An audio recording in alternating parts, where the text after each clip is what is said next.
Hello, everybody. Welcome back. Today, I want to talk about the rise of fatherlessness and fatherly direction in our modern society and what we can do to educate ourselves and better understand why there are so many people that are growing in distrust of male authority. And I just want to read off a couple of statistics first. It's that 70 to 85% of people that are in prison right now are coming from fatherless homes.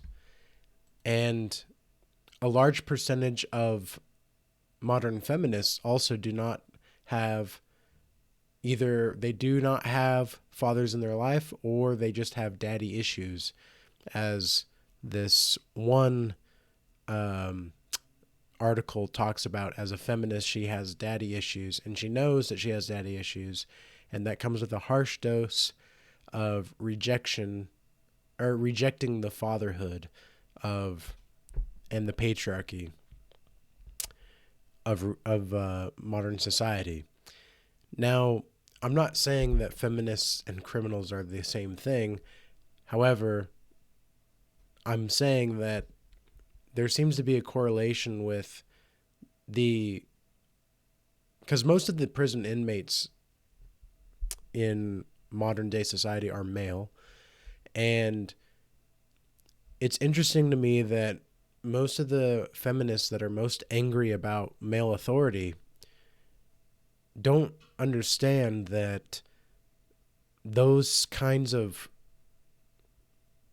feelings and of resentment that are going toward males are really subjective and are not based in reality. And the reason that I think a lot of these, the reason that I think a lot of these feminists have daddy issues per se is mainly because they're just not strong. They're just not strong men. I know I've met several different people in my life that had fathers that were just complete, like they provided for their family and they did what they could. But still, there was just something, they were just not emotionally there, and they were just not apparent in, or transparent in their dealings. And I'm not saying that a father always has to be home in order to make an impact on the family. I don't think that at all, actually. I think that a father can, just his presence alone ought to be enough to change the whole dynamic of the house.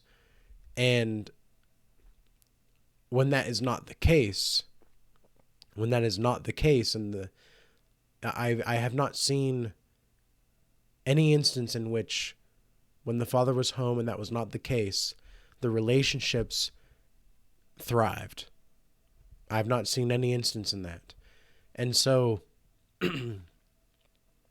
I think that a lot of the times the psychological effects of living in a fatherless household, whether even if the father is physically there, I mean, these psychological effects include depression or obesity, sexual activity starting from a young age, addiction-like behavior. So whether you're drinking a lot or smoking a lot, there's also the trouble of holding on to or building relationships. And I know that this can be troubling for some people to hear, especially people that are on the spiritual path, because now this is actually something that Jesus talks about in the Bible, where he says that he has come to divide you from your mother and your father and your siblings and all of them, your whole family basically. And you got to think to yourself, now what the hell does that mean? Like, what? That doesn't really seem like something that God would want us to do, separate from our family, right? It's like, well, It depends on the family, and it depends on what exactly is going on in the family. And it depends on just how far gone you are in the relationship and how far gone they are in the relationship. I know that alcoholism is perhaps one of the most dangerous things that anybody can get themselves into. And yet, there are more men that are addicted to alcohol than there are women. And yet, we also still keep that drug, because alcohol is a drug, legal compared to something like marijuana or psychedelics. I don't understand it, because the worst thing that could happen when you're on marijuana or psychedelics is just the overflowing of love and compassion. When like, you don't want to hurt anybody when you're on those substances. And like, the thought of that doesn't really cross your mind hardly ever. And so alcohol really, as a as an outlet for many people, not just men but women in general. I know there's been a lot of women that have a hard time dealing with a lot of the emotional ups and downs of life, and so they resort to drinking alcohol. In fact, I know of one of these people that I met, probably about a year and a half ago or so, and I just found out about 6 months ago that they were drinking almost every night. And I quickly, like, washed my hands away with that relationship, because I don't want to be around people like that. And I don't want to be around people that have to rely on substances in order to feel good about themselves. But she was a she's a person that I could tell there was a lot of past trouble in her life and a lot of distrust in males, really, particularly. And I just don't get it. I don't understand why women will leave, like, okay, let me back up a little bit. So essentially, I found out that this girl, this woman, she had a significant other of some kind. She had a boyfriend, and when they broke up, she just started to have intimate relationships all around, and just didn't really care, and just started screwing idiots left and right. And I thought to myself, what in the world would make you think that that's going to make everything okay? Like, I don't understand how you honestly believe that that is going to relieve the pain and the stress of your relationship. And I started to ask her about, like, what her relationship is like with her parents, and didn't really want to talk about it. She didn't really want to talk about it. And I think the reason for that is because there's some experiences of trauma that are still lingering. And when you have that kind of trauma that's lingering, it's going to leak into the society all around you. This is why it's so important for anybody listening that's made it this far in the video.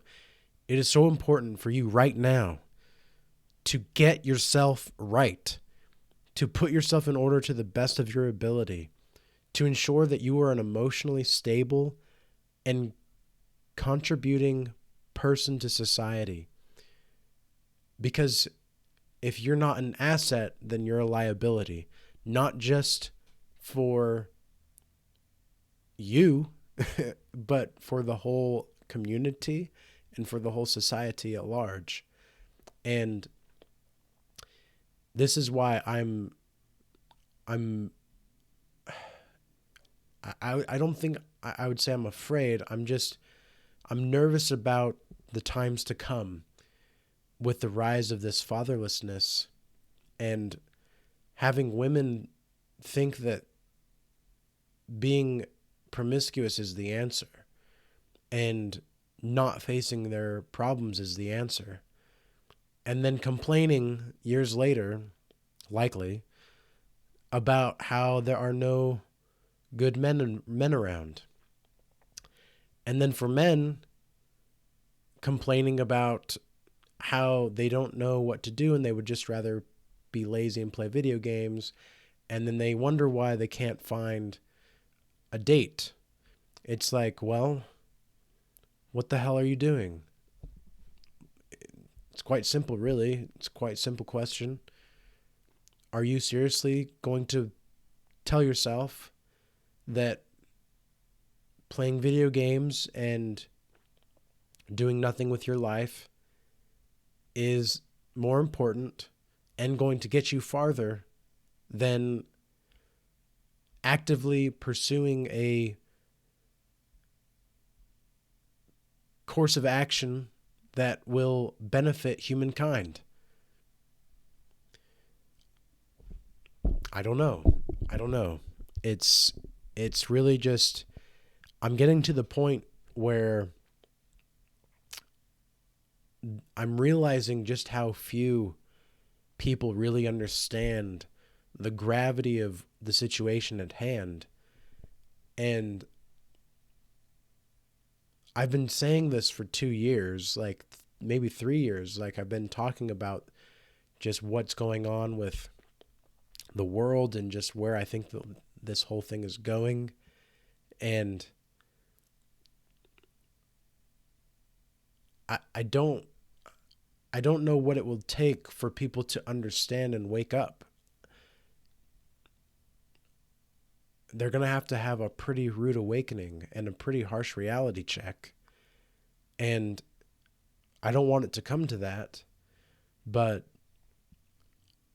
I thank God for the community that we've developed here on this channel. And I thank God for the inspiration that all of you have given me to keep moving forward, and that this message is not going to be put out into the universe in vain, and that people are going to listen, and that those that have an ear will listen, and that those that have eyes to see will open their eyes. But make no mistake, the people that do not want to take responsibility for their actions or be accountable to make their lives better, they will hate you for it. They will hate you for it, and they will not want you to have a voice. But I'm here to tell you that I want to hear your voice. I want to know what it's like from your perspective, because the more that we communicate, the more we learn about each other. Because an honest conversation with honest conflict is going to be far more beneficial than false lies and living in a false reality based on inconvenient falsehoods that lead nowhere.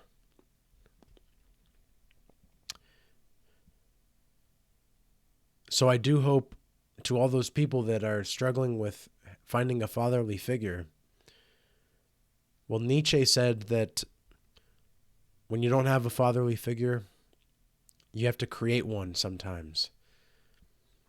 I'm paraphrasing because I can't remember the exact quote, but it's something like that. And so this is to all the people that are looking for a strong male role model in their life. Sometimes you might have to just create it. And the way you do that is by voluntarily confronting your suffering I'm just getting over another sickness. I'm obviously you can hear it in my voice probably. In the last 4 years, I have not been sick other than with COVID. Once last year and then once a month ago. And now I've got another sickness that I don't know what it was. Um, I'm getting better now, so I'm grateful for that. But it's just so weird to think about, and something that I've really learned over this past month and a half or so, where 3 weeks I've been sick for the most part, is that as long as you're alive, you're going to be suffering. So, do you want to confront that suffering head on and acknowledge it for what it is? Or do you want to be a coward and run away? The choice is yours. But whether or not you're going to have integrity and dignity, well, that's entirely up to you. So, with that being said, I hope this message was informative and useful. And I also want to encourage everybody to like, share, and subscribe or comment your thoughts and your opinions. Not only does it help the algorithm and everything like that so this message can reach more people, but also I'm just really curious to know more about you, my audience. So, may peace be with you. Till next time.